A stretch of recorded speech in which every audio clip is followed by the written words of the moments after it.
Hi there, this is David, and welcome to the multi-part finale of Let's Play Legend Heroes Trails in the Sky 2nd Chapter.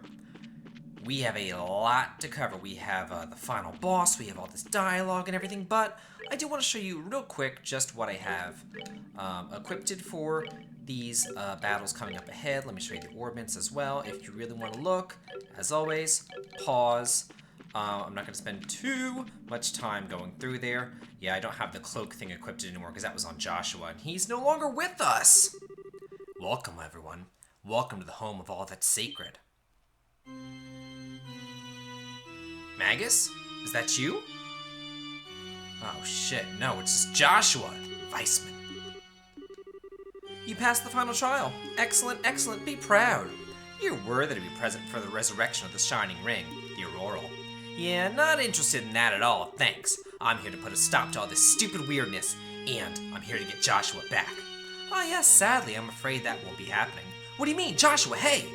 No matter how hard you try to deny it, the truth remains. Joshua's mind is little more than a construct. The stigma on his shoulder is proof. Proof that he's of Ouroboros, that he is my possession. How dare you? Perhaps if Joshua had somehow erased the stigma of his own will, he could have found release. But alas, he never managed to get that far. It would be best if I kept him as a research subject for a bit longer. Such unbelievable evil. You're so revolting it almost moves me into poetry. Goodness me, such insults, and how impotent they are. You see, I suspect Joshua realized very quickly what the stigma on his shoulder meant. Surely, he knew something like this exact situation would occur. Yet, he never breathed a word of his troubles to any of you, did he? Not even a whisper. And conversely, none of you were sensitive enough to notice his pain. What power these bonds of yours have. What complete, earth-shaking potential. But come now, there's no need for long faces. You've been granted the privilege of being here for this glorious moment. All that remains now is to make the correct choice. Privilege? Choice? What are you going on about? Perhaps I should start from the very beginning. How much do you know, I wonder? About this city, and the events that occurred here with the Auroral nearly 1,200 years before our time? It most certainly is the Auroral, one of the ultimate artifacts capable of producing literally endless power and shaping miracles with it. But the ancients sealed it away, despite its limitless, science-shattering potential. Why do you think they would do such a thing? I don't know the whole story, I'm sure, but the data left in the tower said it was having a bad influence on people in society. Oh, you actually managed to put all those together, did you? That'll make this quick then. Allow me to play the role of Professor once more and elucidate the truth of the matter. Millennia ago, Adios of the Sky granted humanity the 7 treasures. For brevity's sake, we'll say each one utilized a facet of reality in order to manifest miracles in their own way.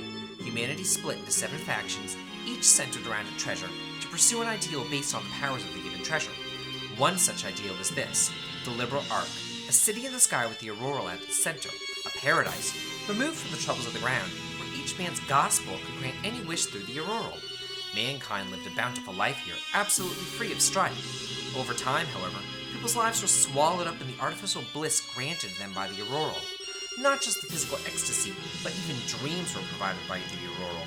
False realities granted people long-sought spiritual fulfillment. The people of Liberal Arc depended on miracles that were all but a narcotic began treading the path to annihilation. The Ark's inhabitants lost all sense of ambition and ethics and slid into madness and despair. Birth rates dropped catastrophically while suicide and bizarre crime ran rampant, and the whole of society walked the path to a slow demise. But the Auroral passed no judgment on these people and merely granted the miracles asked of it. And so, the shining jewel of the sky became a den of evil and chaos. This was the situation Celeste, Alas, and her conspirators faced over 1,000 years ago. They built the Great Seal and the Device Towers even as they fought off the Guardians of the Auroral, which it sent forth to save itself. And at last, they sealed not just the Auroral, but the entire city in another dimension. That's what happened 1,200 years ago? I never would have imagined. I'll grant that the Elder Osluses did quite well given the circumstances, but think for a moment. The cost of Celeste's victory was humanity being cast forth into a land of chaos, forced to start again from nearly nothing. Think of all the suffering man endured then, and endures now, as man savages one another with endless petty wars. Can it truly be said that she made the right decision? Well, on the other hand, we've gained, or regained orbital technology and once again live bountiful, easy lives. At this rate, only two ends are possible. Either we continuously seek to dominate one another and, unable to control ourselves, obliterate each other in an orgy of conflict.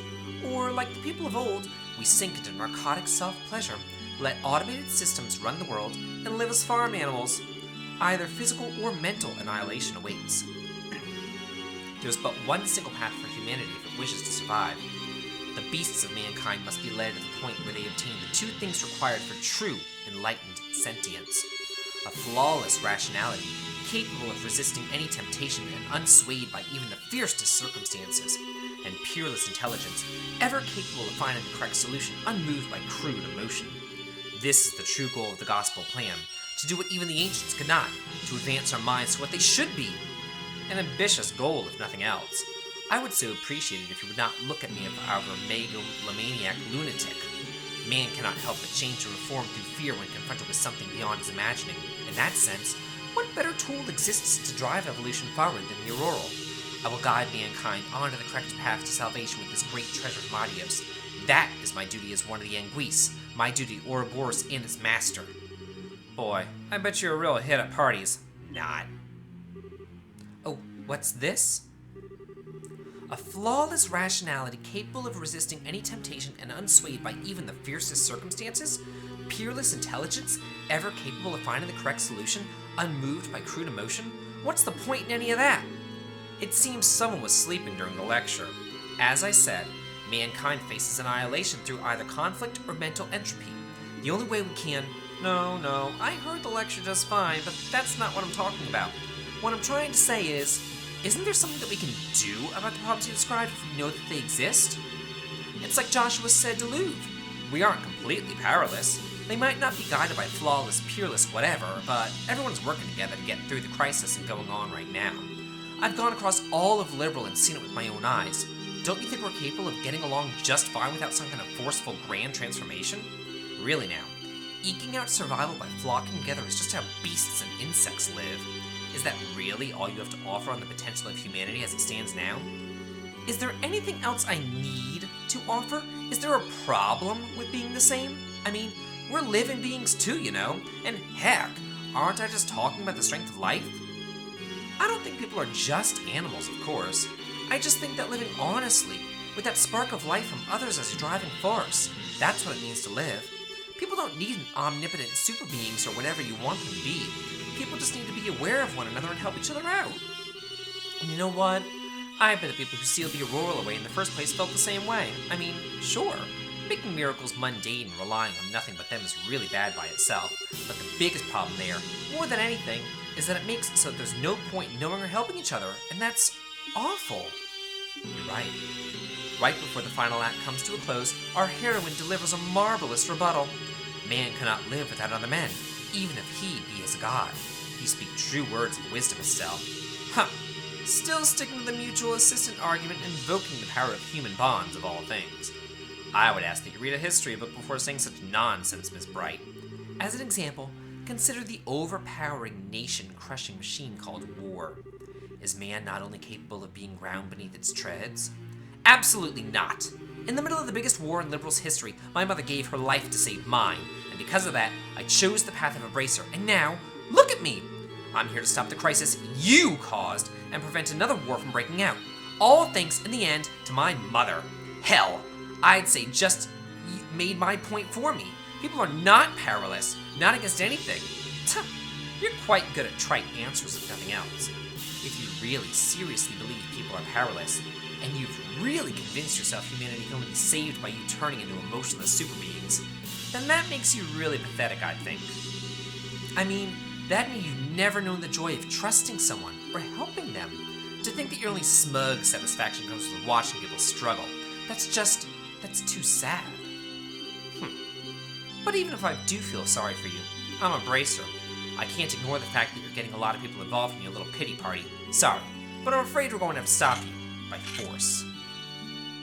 You ignorant little girl. How dare you talk to me like that? Very well then. The professor would like for you to prove your theory. Whoa! The hell is this? So this is the evil eye, is it? Do be patient for a moment, everyone. I promise this will be quite a show. What are you planning, Weissman? Joshua, forward. Joshua, no! Come, Miss Bright, do show me.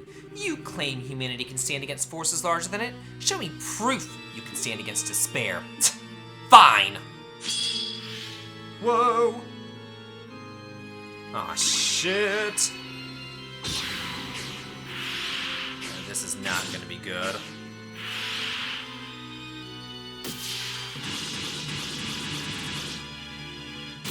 Yeah. And they died. Joshua. Quite an impressive move. Leaving him with the Divine Blade for a while seems to have paid off nicely. It does always feel good to see a product of one's craft honed to an even finer edge. You awful. And now for the climax to our little show. Joshua, seize her. No! Estelle! And thus, the strength of humanity proves to be nothing more than a house of cards before a hurricane. But I am an academic after all. I do understand the necessity of proof. So we'll have Joshua provide the final test. What? What indeed? It will be a simple experiment. I'm going to have Joshua end your life. Once you're dead by his hand, I'll break his hypnosis and return him to his senses. No! You can't! Oh, I do wonder what kind of expression Joshua will have on seeing you dead at his feet. Doesn't it just get your blood pumping? Don't even think about it! If you do that, Joshua he'd... Yes, this time his heart may just be crushed to powder. If that happens, however, all I need to do is construct him a new persona. And then I can offer him the chance to become human yet again and observe the results. I can hardly wait! Stop. It's too cruel, isn't it? Now come, Joshua. End her. Joshua, I'm sorry. I said I wouldn't die. I promised that I'd walk with you. Joshua, please, no! Please, Joshua, awaken! But I believe in you. Joshua, don't give in. Don't run away from reality, even if I die. To be honest, if you did die, I'm not sure I could face reality. Kick his ass, Joshua! The timing for a dramatic twist could not have been more fitting. Joshua? Sorry, Estelle. I didn't mean to scare you like that. What? This is absurd. He can't possibly have proclaimed his will with the... Wait. The stigma! What happened to the stigma on your shoulder? Oh, that. The stigma you carved into my flesh and mind is gone. Thanks to you, it's been shattered. But how? I had a hypnotic wedge of sorts jammed into the stigma, keyed to a particular command. I've been poking at the wedge on my own since then, getting it ready to shatter the stigma the instant someone put pressure on it. What? You? What now? A wedge. I was afraid I wouldn't be able to keep our promise the way things were going, so I asked Kevin for a little hypnotic assistance after we crashed. Kevin? This is Kevin Graham's doing, is it? I thought he was just a fledgling little squire, but it seems I underestimated his bag of cute tricks. A mistake I'll not repeat. At this point, I owe him my freedom and life. Of course, I owe someone else the same for pointing me in the right direction. What? Who else? No! Cassius Bright, damn you! Oh! The letter he gave you before we got on the Aracel. Yes, that was why he wanted to make sure only I read the letter, just in case anyone was listening in. I suspect your best chance of breaking the curse lies in Father Kevin's hands. How to use that key is a decision that must be yours alone to make. Win your freedom by predicting what Weissman will do. Huh, that's just like General Bright. For crying out. Dad could have dropped me a hint about this at least. Honestly, I've been worried about it for a long time. I kept wondering what you would make me do if you took control of me again. And so, knowing you, I decided to bet everything on one idea. That you couldn't possibly resist ordering me to do one thing that I feared the most. And sure enough, you ordered it. And that broke the stigma. And finally, completely free of you. You foolish little child. If you just obeyed me, you could have aspired to such heights. I could have advanced you in ways that you can't even dream of. Much like how Estelle turned you down once, I really have no interest in any of that. Besides, if I've learned anything in this whole journey, it's that one's path in life isn't given by someone else. It's something that you find with others as you search for it, no matter how dark your surroundings. Huh! Absurd! The history of man is stained with the blood of fools who tried finding their own path. Without a guiding light to shine on that road, they shall remain forever lost. You're wrong. We use the light we give off to help each other find a way. This is how we find our way here, through all your cynical traps. That's right. You do like your speeches, don't you? You shambling wreck of an enforcer. Show me then. Show me this light you claim will guide you through the darkness. Uh-oh.